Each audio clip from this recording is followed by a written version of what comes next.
Household consumption in Nigeria has declined drastically, with Q1 and Q2 2024 figures showing a 42.28% and 61.18% drop year-on-year, respectively, according to the NBS data published in July 2025.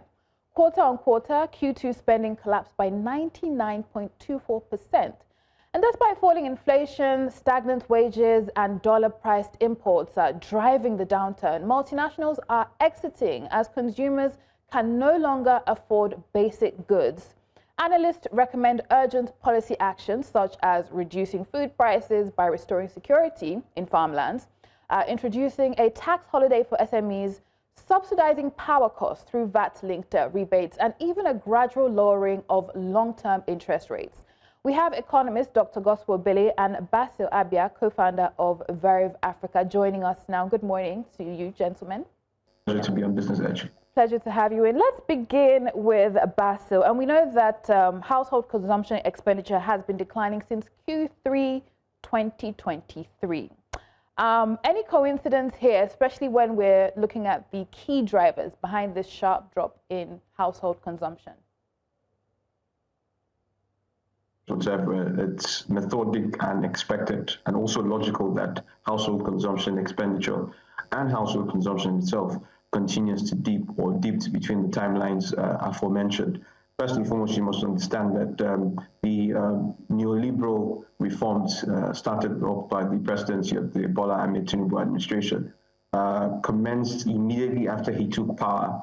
From May 2023. Remember when he announced the subsidy was removed. So the swift removal of subsidy for fuel, complete removal of subsidy for fuel, for instance, the further increase in electricity tariffs, the devaluation of the naira, and the unification of the foreign exchange market around June 2023, combined with other additional reforms, ensured that households had to continue with doubling down on only non-autonomous consumption.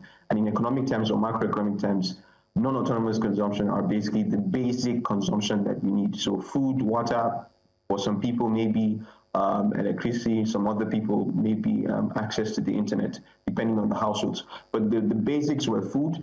And even at that, because of the crunching consequences of the reforms, especially when devaluation was complete, by October 2023, the naira, the price of the dollar, and of course the performance of the naira in the foreign exchange market continued to, reduce significantly. We saw that households were no longer able to even afford the basics like food, for instance. So portions of food reduced dramatically. We saw that even with the living standards survey carried out by NBS.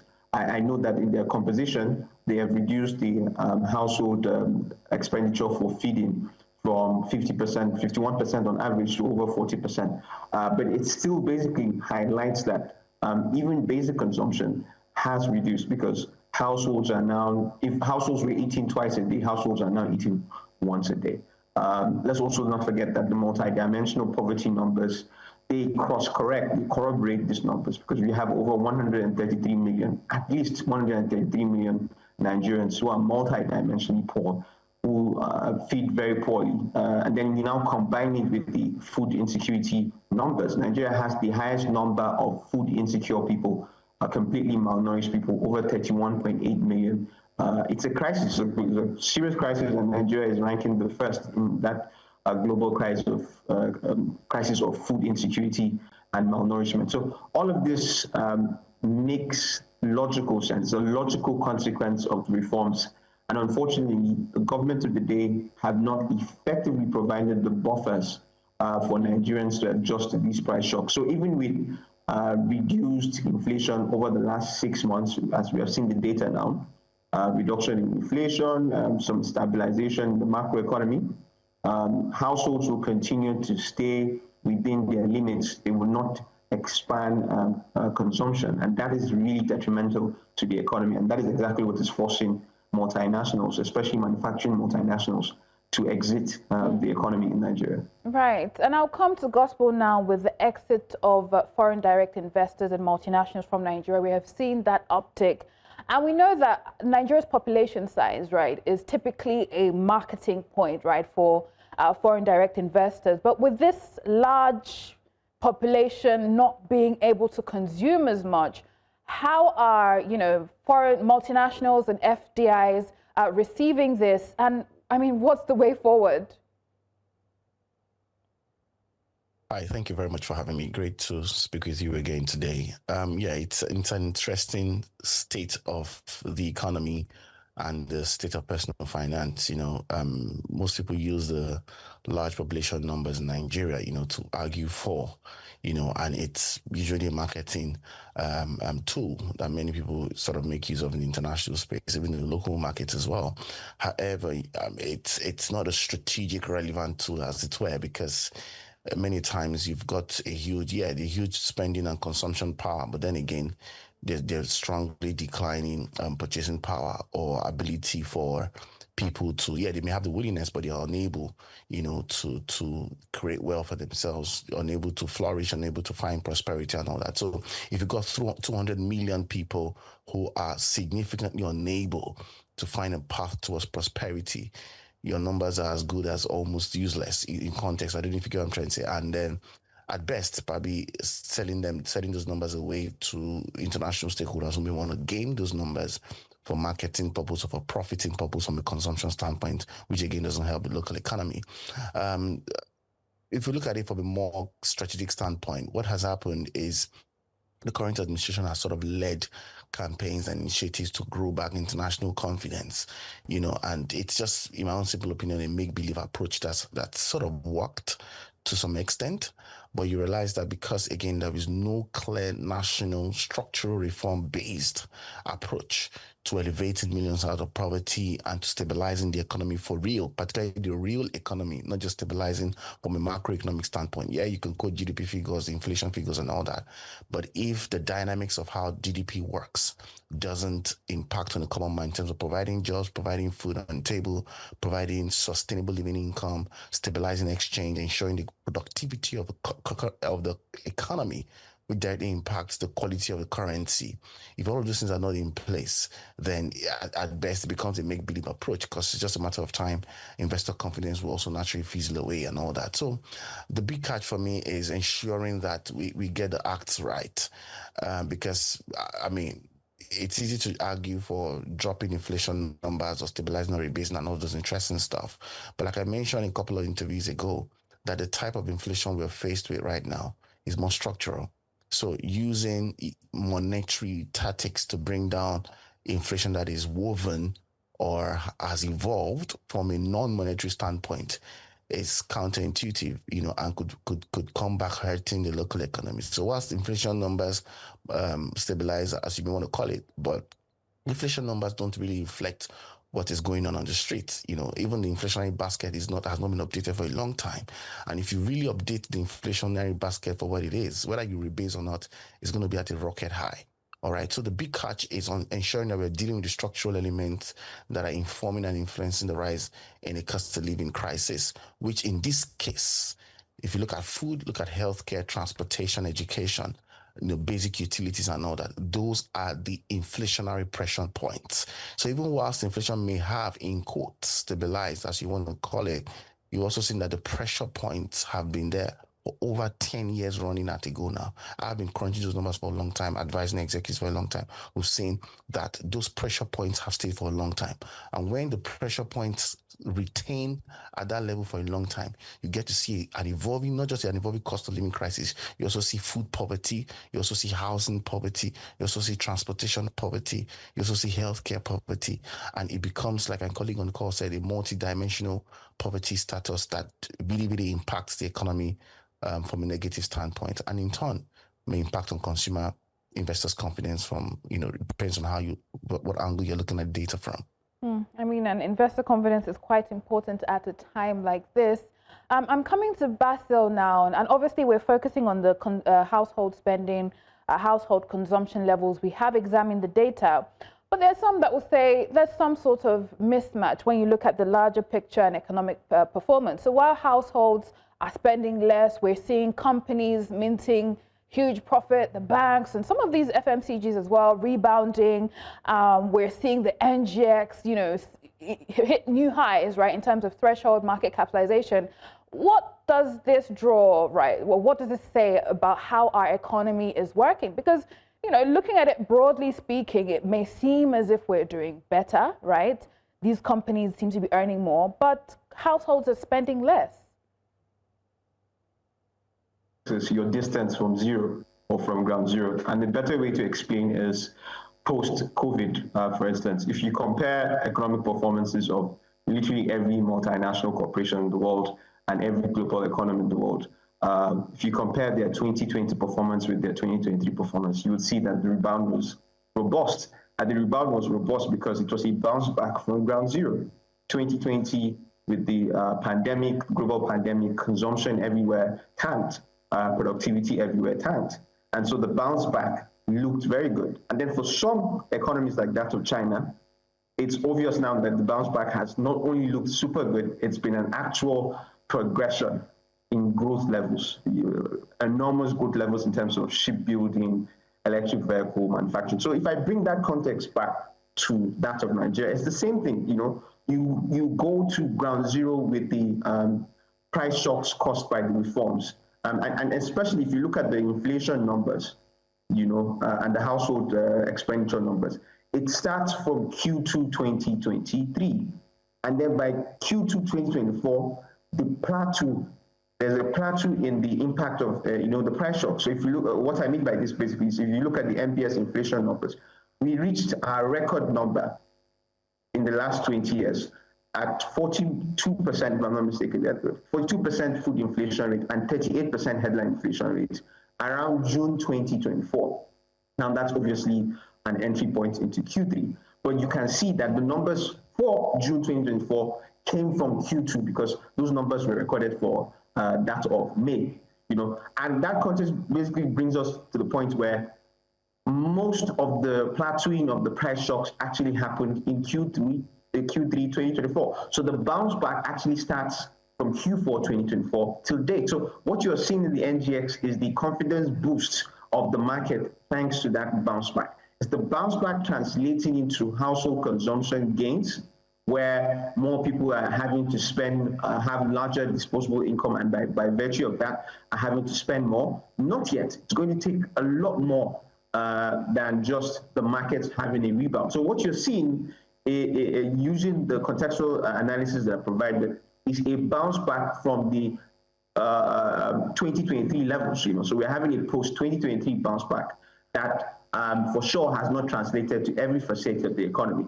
Now, what can you do to adjust that?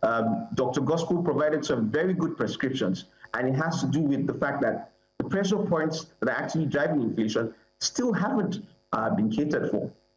As of the recent rebasing of GDP and inflation numbers, 40% of the contributory factor to Nigeria's headline inflation rate comes from food, which basically says that the macroeconomy is struggling because food prices are still sky high. Now, I know that there's a stabilization of food market prices due to food importation flocking in.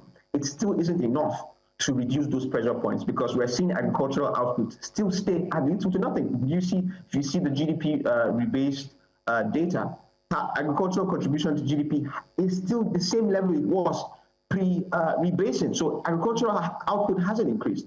And that's largely because we're seeing insecurity feed into food insecurity. We're seeing a lot of the fighting in the Northwest, a lot of the crisis and terrorism in the North Central and the Northeast, ensure that farmers are not expanding productivity.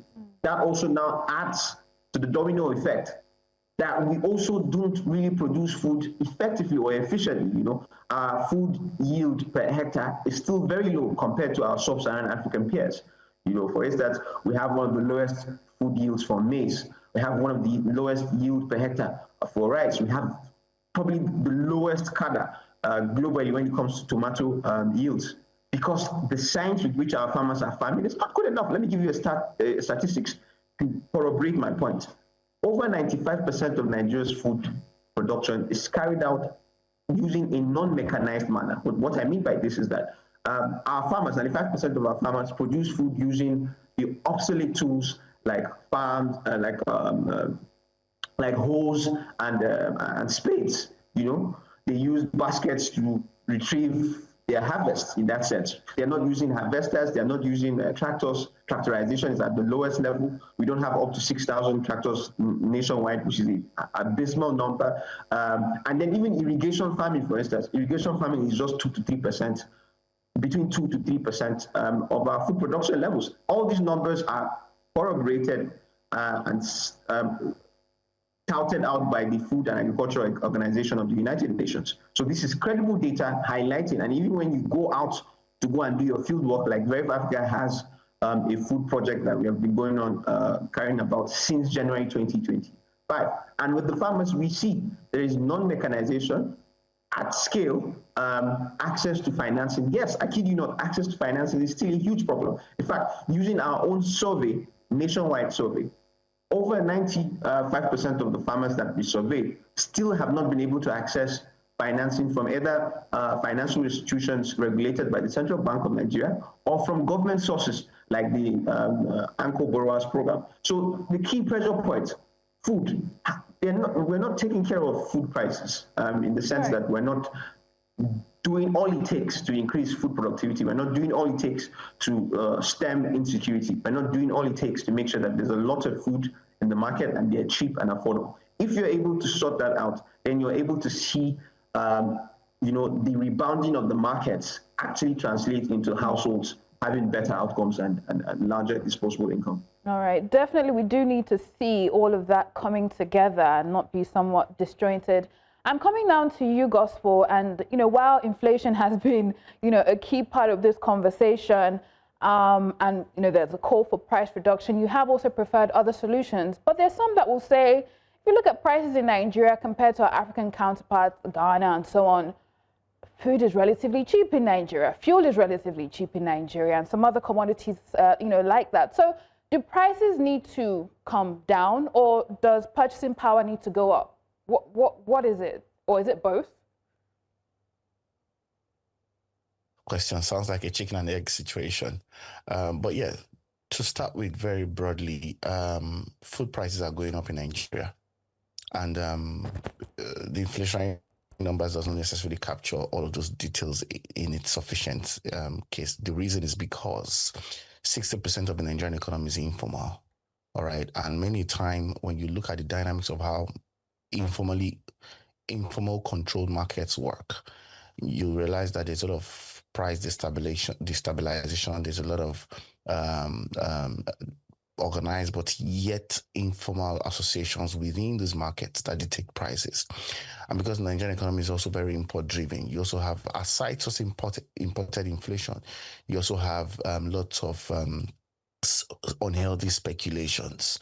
You also have a lot of holding on goods and services in the hope that prices will go up, or against just envisaging that prices will go up generally. So people hold inventory not to sell now, but to sell when prices go up, or people sell more inventories generally when prices go up. So technically what I'm trying to say is, if you look at that block of informal market, it sort of drives those speculatives, the scarcity dynamics and all of that sort of drives the overall pricing, of local goods, of FMCGs and basic goods and services. So yeah, I agree from a landslide, from a broader perspective, Nigeria holds a potential to sort of have food products, even sold at cheaper prices. But then you see even a pack of Indomie noodles, tomatoes, those things are going up. All right. We even have a case where I've got a couple of friends who traveled down to Nigeria recently and they've had to buy spaghetti from the UK for their loved ones back home. Can it be as bad as that? So things are really happening. Things are shifting. Things are changing. All right. But then again, I think it has to happen on both ends. Number one, income levels have to generally increase, and pricing levels have to be much more sustainably controlled or managed. Not really controlled, managed.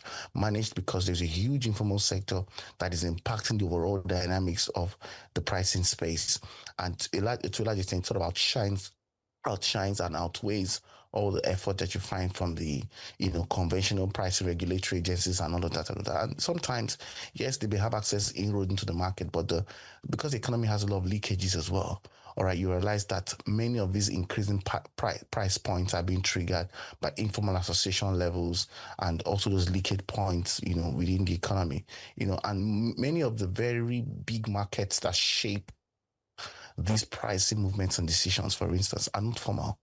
So Idumota is not a formal market, but what you've got is it's an organized informal market. So even within the informality, you have a lot of organized groups, all right, informal organized groups. Computer Village is not a formal market, but it's an organized informal market. So it's largely informal, but within its informality, so many fragmented organized parts that are influencing how pricing works in those markets. All right. So we need a more intelligent approach to sort of manage the dynamics of pricing in the local economy, particularly when you look at it from the context of a heavily import-driven economy, but yet an economy that has huge potential to grow its own food and all that. In terms of farm-to-market dynamics, closing infrastructure gaps, delivery gaps, storage gaps, planting gaps, and even climate change risk when it comes to farming and closing the achieving food security and all of that. So it's not a one size fits all approach if you think about it. So it's not technically you increasing income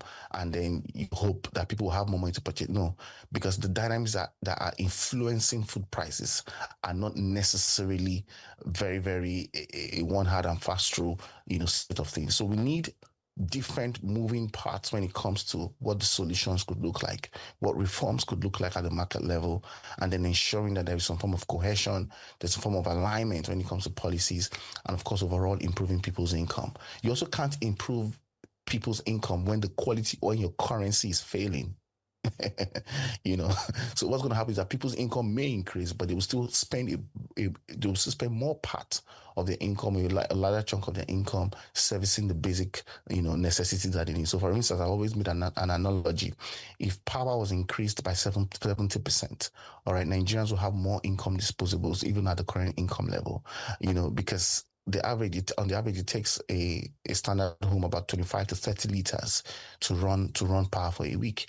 So if you look at the impact of that on income disposable, that's a huge chunk, or that's a huge percentage taken out right there. So you need to think about what are the quote unquote low hanging fruit, what are the leveling dynamics, and then how do we work out a more robust plan to ensure that people's income increase, they have more monies in their pocket, prices are relatively sustainable, and we're doing more to grow, local food and all. So I think it's got a lot to do with having so many moving parts, but it takes a lot of technicalities to ensure those moving parts are working right. As first of all, in the first instance, there'll be lots of failures, there'll be lots of hard work to getting it right. But then again, I think we grossly underestimate the hard work it will require to get the Nigerian economy running, and we grossly underestimate the talent, the culture, and the investment and the institutional support that would be required to achieve a level of stability within the Nigerian economy.